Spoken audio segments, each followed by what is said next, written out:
The 2018 Ford Focus is a well-rounded and competent small car. It's available in a variety of flavors, including a no-frills commuter machine, a high-performance hatchback and, yes, even as an F.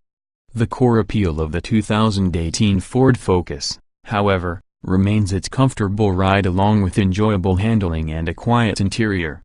We also like the available Sync 3 infotainment system. It's fast and powerful and supports Android Auto and Apple CarPlay, ensuring your commute won't lack entertainment. On the downside, the Focus rear seating is tighter than its competitors, and the available 1.0-liter three-cylinder engine's power can seem inadequate when you're excel to highway speeds or passing. Certain rivals best the 2018 Focus in these areas, but we think it's worth a look if you're paying for a small sedan or hatchback. What's new? The Ford Focus is essentially unchanged for 2018. The Cell hatchback with the 2.0-liter engine hits the sweet spot when it comes to features, drivetrain and functionality.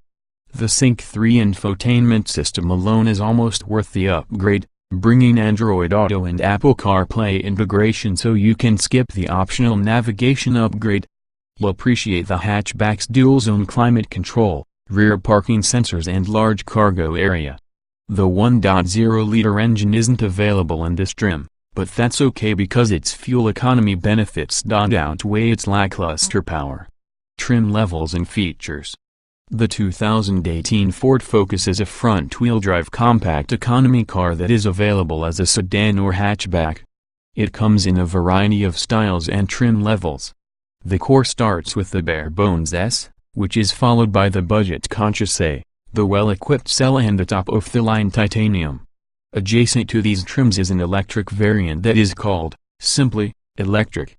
The performance-oriented Street and high-performance RS, which have more powerful engines and aggressive suspension tuning, are reviewed separately.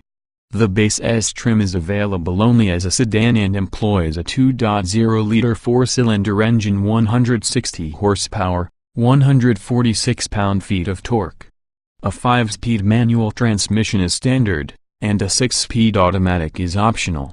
It comes with 15-inch steel wheels, keyless entry, air conditioning, a height-adjustable driver seat, 60/40 split folding rear seats, a tilt and telescoping steering wheel, a rear-view camera, a 4.2-inch central display, power front windows, manual rear windows, power locks and mirrors, Ford's Mikey limit speed, audio volume, etc., for young drivers, voice controls, Bluetooth, a 4-speaker sound system and USB port.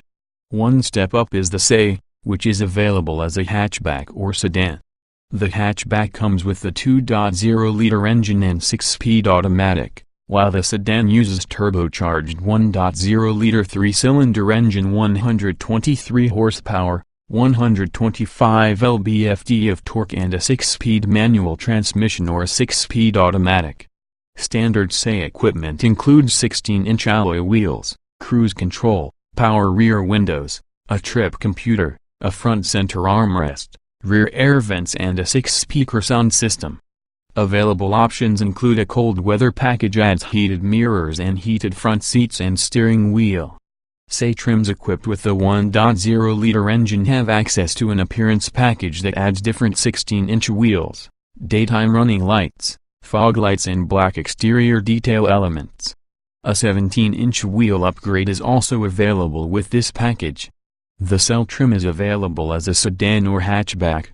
Standard equipment includes 17-inch wheels, daytime running lights, fog lights, a sunroof, ambient interior lighting, dual-zone automatic climate control, rear proximity sensors. An 8-inch entertainment screen with Sync 3 includes Android Auto and Apple CarPlay support, 2 USB charging ports and a 10-speaker Sony stereo system.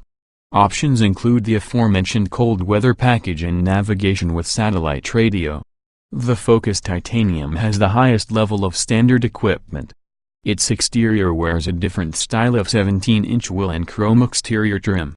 The interior gets leather-trimmed seats, 4-way adjustable headrests, 8-way power-adjustable driver seat, a leather-wrapped shift knob, rear center armrest, seatback map pockets and remote start. While the cold weather package is standard, an optional titanium technology package adds automatic high beams, blind spot monitoring with cross-traffic alert, and lane departure warning. As you might guess, the hatchback Only Focus Electric is powered by an electric motor, 143 horsepower, 184 lb-ft of torque that runs through a single-speed automatic transmission. EP estimated range is 115 miles. It's equipped similarly to the titanium trim but boasts xenon headlights and restyled taillights. Leather-trimmed seats are optional. Trim tested. Each vehicle typically comes in multiple versions that are fundamentally similar. The S in this review are based on our full test of the 2016 Ford Focus SE Turbo 1.0 liters inline 3, 6-speed dual-clutch automatic, FWD. Note, since this test was conducted, the current Focus has received only minor revisions. Our findings remain broadly applicable to this year's Focus. Driving. The 1.0-liter Focus is rated at a humble 123 horsepower and 125 lb-ft of torque, and real-world output feels even weaker. Flooring the accelerator is often required to keep up with traffic. The transmission is generally well behaved. Handling is very good for the class. Acceleration. Turbocharger adds a little moxie at lower engine speeds, emphasis on little. It lacks the easy thrust of most modern turbos, despite healthy torque, and has to work hard to keep up. 0 to 60 miles per hour took a leisurely 10.6 seconds in our tests. Braking.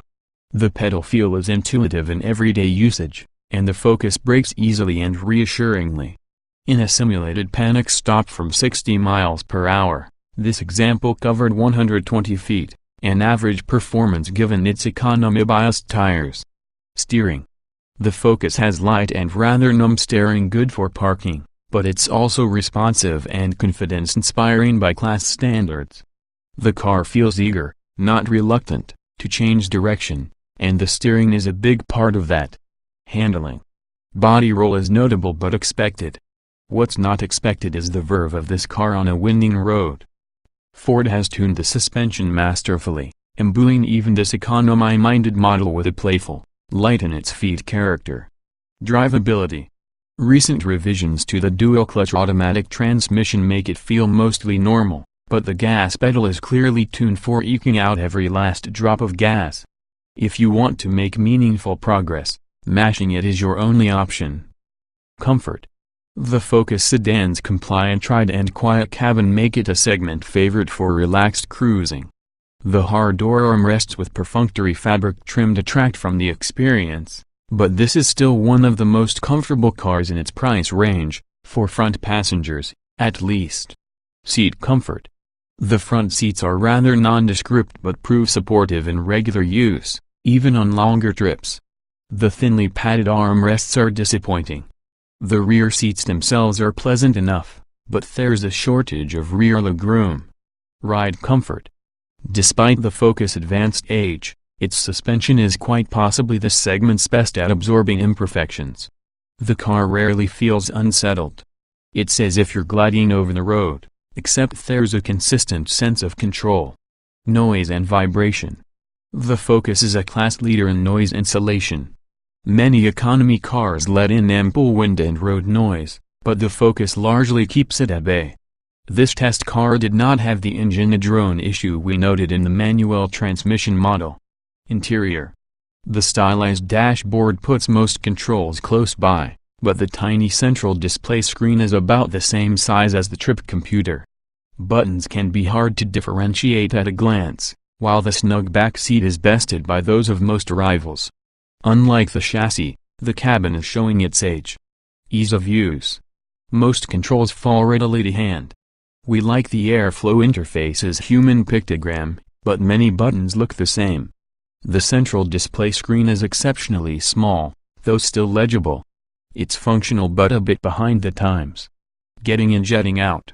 The doors are tall but compact, easing access in tight spots. The front seats are mounted pleasantly high for graceful entrances.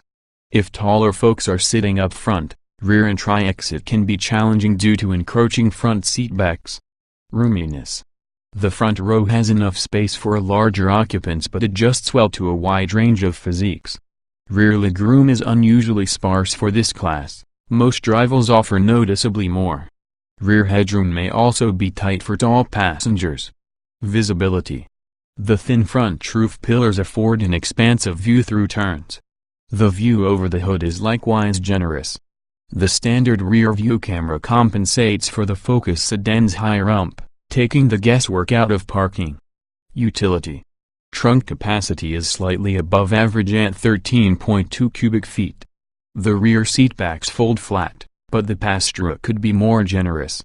Interior storage is so-so. You find a place to stash your phone, but Ford doesn't make it easy. Long-term road test. To learn more about the Ford Focus of this generation, read our updates from a full year of living with a 2013 Ford Focus Street. We cover everything from seat comfort to real-world fuel economy. Please note that the current 2018 Ford Focus Street differs from our long-term Focus Street in that the suspension has been retuned and the entertainment system has been updated. It's the same generation, though, so some of our observations still apply. Read long-term test.